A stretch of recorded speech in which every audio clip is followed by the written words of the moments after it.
Hello అండి, welcome back to all. అందరు ఎలా ఉన్నారండి? నేను చాలా బాగున్నాను, మీరు కూడా బాగుండాలని కోరుకుంటున్నాను. ఇవాళ వీడియో వచ్చేసి మనం రెగ్యులర్గా వీడియోస్ చూస్తున్నాం కదండి. దుర్గా భవానీ అమ్మవారి సన్నిధానంలో నగ్నూరులో జరుగుతున్న ఆషాఢ ఉత్సవాలలో శాకాంబర ఉత్సవాలు జరుగుతున్నాయి కదా. ఆ భాగంగా శుక్రవారం అమ్మవారికి నిమ్మకాయల దండ వేశారు. అదే రోజు సుహాసినుల పూజ పెట్టుకున్నారనమాట.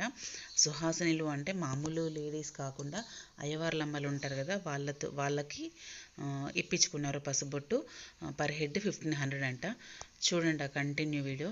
స్వామివారిని తీసుకురావడం, స్వామివారు అమ్మవారు అంటే వాళ్ళ అమ్మగారమ్మ, ఇదన్నీ అక్కడ జరిగిన పిక్స్ అనమాట. సో మీరు కంటిన్యూ వీడియో చూడండి. చాలా ఘనంగా జరిగిందండి సుహాసినుల పూజ. టెంపుల్లో అంగరంగ వైభవంగానే జరిగిందని చెప్పొచ్చు. ఏదైనా చూసే ప్రాప్తం ఉంటేనే చూస్తామండి. సో ఇలా చూస్తున్నందుకు నాకైతే చాలా హ్యాపీగా అనిపించిందండి. చూడండి కంటిన్యూ వీడియో.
ముందుకు ముందుకు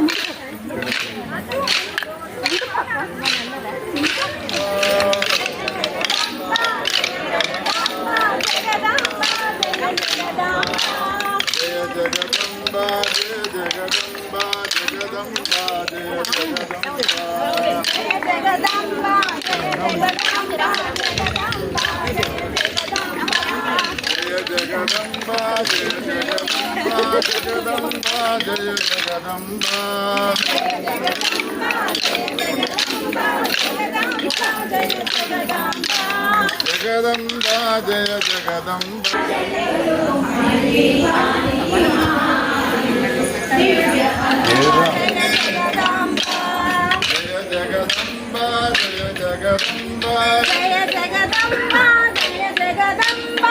జగదంబా జయ జగదంబా జయ జగదంబా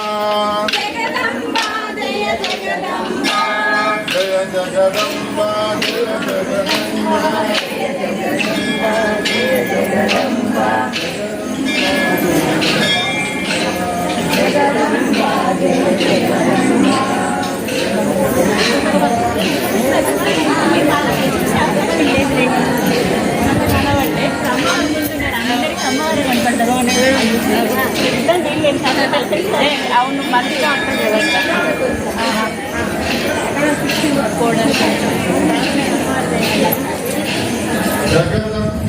జయ జగదంబా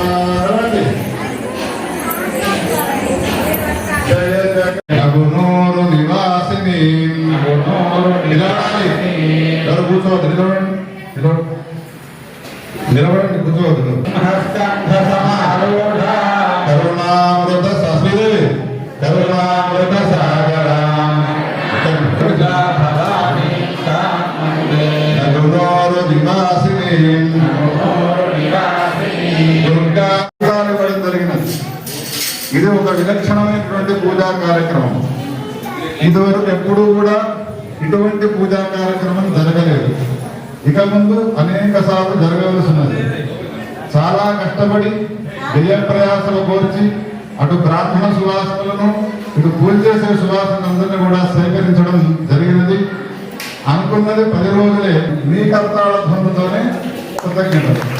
ఇప్పుడు పూజా కార్యక్రమంలో మీ అందరికీ పూజలు తెలుసు. నేను మొదలుపెట్టే లోపలే మీరు కలశం కడతారు, మనతో పూజ చేస్తారు. అట్లా కాకుండా నేను ఏ విధానంగా పూజను చేయాలి అని చెప్తాను, ఆ విధానంగానే చేయాలి.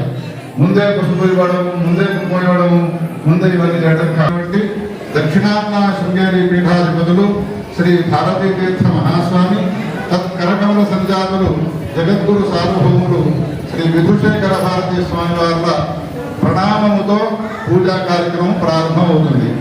ఎవరికి నేను చెప్పే మంత్రాలు వస్తాయో వాళ్ళు నాతో చదవండి, మిగతా వాళ్ళు విని పూజా కార్యక్రమాన్ని సుసంపన్నం చేయండి. సద్గురునాథ భగవానికి శుక్రాంబరధరం విష్ణుం శశివర్ణం చతుర్భుజం ప్రసన్నవదనం ధ్యాయేత్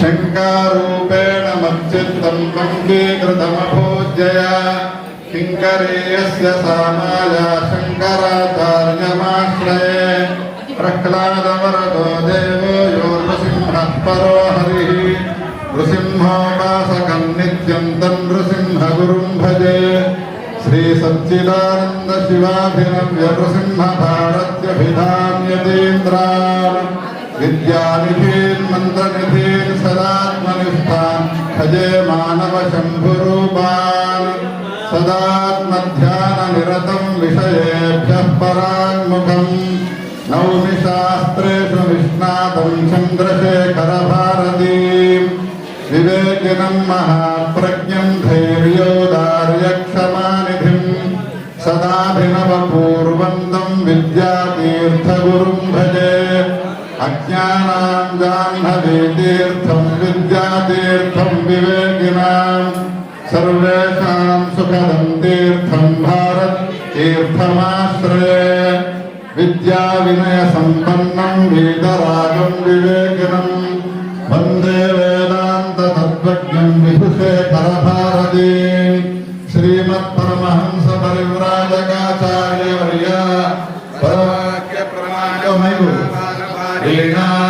యమయమాసన ప్రాణాయామ ప్రత్యాహార ధారణా ధ్యాన సమాధ్యష్టాంగ యోగానుష్ఠానిష్టా తపశ్చక్రవర్తి ఆద్య విచ్ఛిన్న శ్రీ శంకరాచార్య గురు పరంపరా ప్రాప్త షడ్దర్శనస్థాపనాచార్య వ్యాఖ్యాన సింహాసనాధీశ్వర సకల నిగమాగమ సార హృదయ సాంఖ్యత్రయ ప్రతిపాదక వైదిక మార్గ ప్రవర్తక సర్వతంత్ర స్వతంత్ర ఆదిరాజధాని విద్యానగర మహారాజధాని కర్ణాటక సింహాసన ప్రతిష్టాపనాచార్య శ్రీమద్రాజాభిరాజ గురు భూమండలాచార్య ఋష్యశృంగపురవరాధీశ్వర తుంగభద్రాతీరవాసి శ్రీమద్విద్యాశంకర పాద పద్మారాధక శ్రీమద్జగద్గురు శ్రీమదభినవ విద్యాతీర్థ మహాస్వామి గురుకర కమల సంజాత శ్రీమజ్జగద్గురు శ్రీ భారతీ తీర్థ మహాస్వామినా తత్కర కమల సంజాత శ్రీమజ్జగద్గురు శ్రీ విభుశేఖర భారతీ మహాస్వామినాం చ చరణారవిందయోః సాష్టాంగ ప్రణామాన్ సమర్పయామః.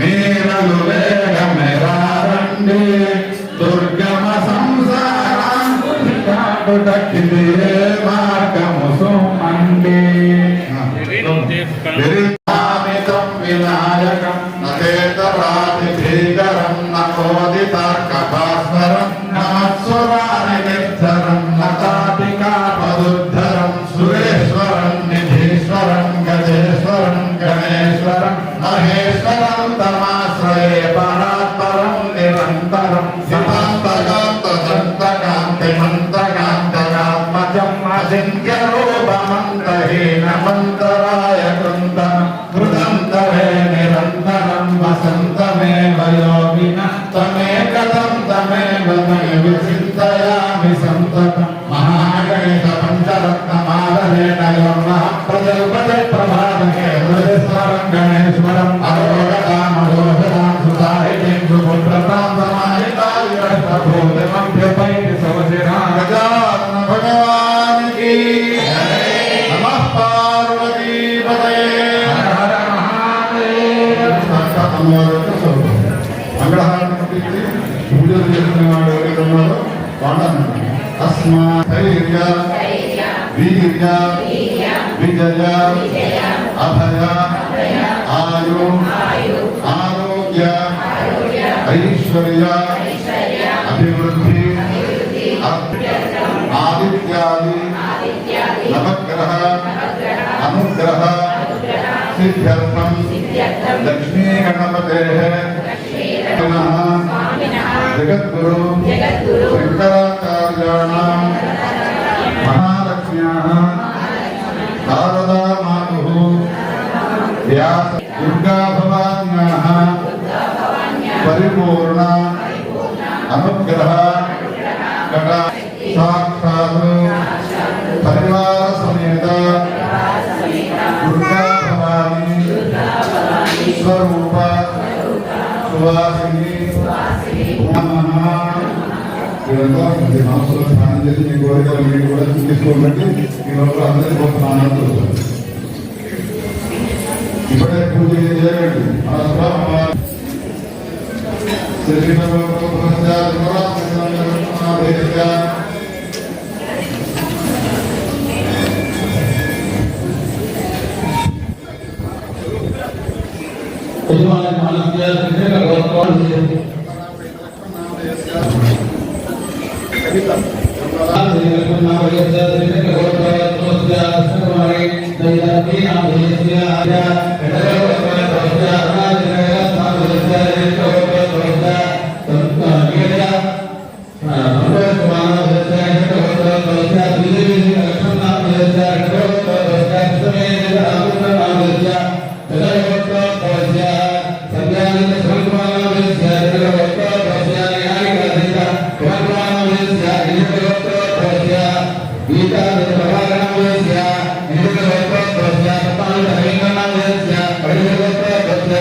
నన్ను లేపుతారు మళ్ళా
ఏ భిక్షకురాలు రూపంలో రూపంలో వస్తుందో.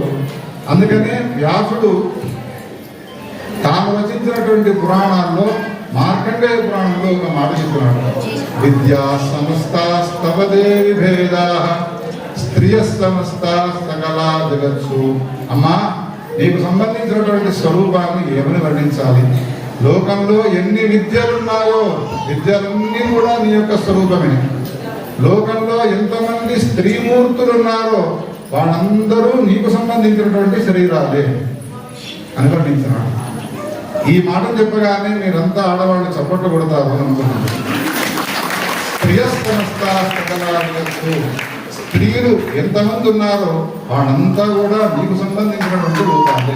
ఇప్పుడు మీకు సందేహం కావాల్సింది ఏమిటి? మరి నేను కింద కూర్చొని మంగళారతి పెట్టుకొని వాళ్ళ కుర్చీల మీద కూర్చున్నట్టు. ఒకనాడు ఏం జరిగినది అంటే, కావేరీ తీరంలో ఒక ఆయన యజ్ఞం చేస్తున్నాడు, ఇంకొక ఆయన శ్రీచక్రార్చన చేసుకుంటున్నాడు, ఇంకొక ఆయన ఇంకో పూజ జపం చేస్తూ కూర్చున్నాడు కావేరీలో స్నానం చేసి. నదీ తీరాల్లో దేవాలయాల్లో చాలా విశేషము అని భావించి ఈ పూజలన్నీ చేస్తూ ఉన్నారు. ఇంతలో ఒక ముసలామె నొసటన నిండా రూపాయి వీళ్ళంత కుంకుమ పెట్టుకొని, గోచి పెట్టుకొని, తల నిండా వెంట్రుకల నిండా కొప్పు పెట్టుకొని, కొప్పు నిండా మల్లెపూలతో మోతున్నటువంటి మంచి సువాసనాభరితమైనటువంటి కూరగడ్డలు వేసుకొని, నోటి నిండా తాంబూలాన్ని చర్వణం చేస్తూ నములుతూ శ్రీచక్ర పూజ చేసేవాళ్ళని దగ్గరికి, అయ్యా నాయన ఒకసారి నోరు తెరువు, ఎందుకమ్మా? నా తాంబూలాల రసాన్ని నోట్లో పోస్తాను. శ్రీచక్ర పూజ చేసేవాళ్ళని ముడిగట్టుకొని చేస్తున్నాడు. వచ్చి నా నోరు తెరుకుందా పో అన్నాడు. సరే నాయన అనుకుంటూ ఆమె మెల్లమెల్లగా నడుచుకుంటూ జపం చేసుకున్నటువంటి వాళ్ళ దగ్గరికి వెళ్ళి, అయ్యా జపం చేస్తున్నావు కదా, ఒకసారి నోరు తెరువు, ఎందుకమ్మా? నా తాంబూల రసాన్ని నేను నోట్లో వస్తాను. నా నోరే దొరికినదా, ఇంకెవరి నోరు ఎఫోపో ఇక్కడ చేయని వెళ్ళబోతున్నాడు. అట్లా ఒకళ్ళకు 10 మంది దగ్గరికి వెళ్ళి అడిగిన అందరూ నిరాకరించినారు. పుట్టినప్పటి నుంచి ఒక మూగవాడున్నాడు, వానికి మాటలే రావు, వానికి ఏ మంత్రం చదవాలో కూడా తెలియదు. అమ్మ అమ్మ, మాత మాత, లలిత లలిత అనుకుంటూ కూర్చున్నాడు. నాయన ఒకసారి నోరు తెరుస్తావా తండ్రి? ఎందుకు తెరవనమ్మా అని నోరు తెరిచినాడు. తెరవడమే ఆలస్యం. భగవతి తన నోట్లో ఉన్నటువంటి తాంబూల రసాన్ని ఎప్పుడైతే పోసినదో పోయగానే చిన్ననాటి నుండి మాటలాడినటువంటి ఆ మూగ కవి ఒక అద్భుతమైనటువంటి కవిత్వాన్ని రచించి 500 మహాశ్లోకాలను రచించినాడు శ్రోతలారా. అందుకని అమ్మవారు ఏ రూపంలో మన సమీపానికి వస్తుందో తెలియదు. దైవం మానుష రూపేణ అని శాస్త్రాలు చెప్పినారు. దైవం అనేటువంటిది మానుష రూపంలో వస్తూ ఉంటుంది. ఏ రూపంలో మన ఇంటికి వస్తుందో తెలియదు.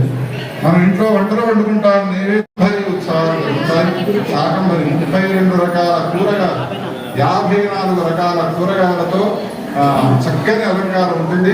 ఈనాడు వచ్చినట్టుగానే మీరంతా కూడా ఆనాడు వచ్చి శాకంభరీం స్తువం ధ్యాయం జపం సంపూజయం నమం అంటాడు. అంటే తాత్పర్యం ఏంటి?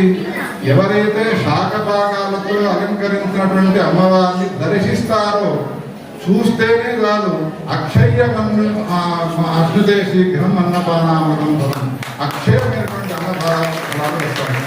మనం అలంకారం చేయడం కోసం సహాయం చేయడం కాదు, అలంకరింపబడినటువంటి అమ్మవారిని శాకంభరి రూపంలో దర్శిస్తేనే అక్షయమైనటువంటి ఫలాలు కలుగుతాయని. అట్లా మన ప్రతిష్ట అయినప్పటి నుంచి 8 సంవత్సరాల నుంచి చూస్తున్నటువంటి భక్తులు అక్షయమైనటువంటి ఫలాన్ని పొందుతూ ఉన్నారు. అటువంటి ఫలాన్ని పొందడం కోసమే ఆదివారం నాడు రావాలి. అదేవిధంగా ఆదివారం నాడు శాకంభరిని గురు పూర్ణిమ అంటారు. గురువులను పూజించుకునేటువంటిది. గురువులు ఎవరు మనకు అంటే వ్యాస భగవానుడే గురువు. వ్యాస భగవానుడికి సంబంధించిన జన్మదినోత్సవం, బర్త్డే.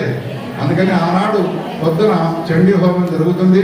9 గంటలకు పూర్ణావతి ఆదివారం నాడు 21వ తారీఖు 9 గంటల నుండి 11 గంటల వరకు వ్యాసుడికి సంబంధించినటువంటి పూజా కార్యక్రమం, గురు పూజా కార్యక్రమము, ఆ తర్వాత అమ్మవారికి విశేష హారతి కార్యక్రమం ఉంటుంది.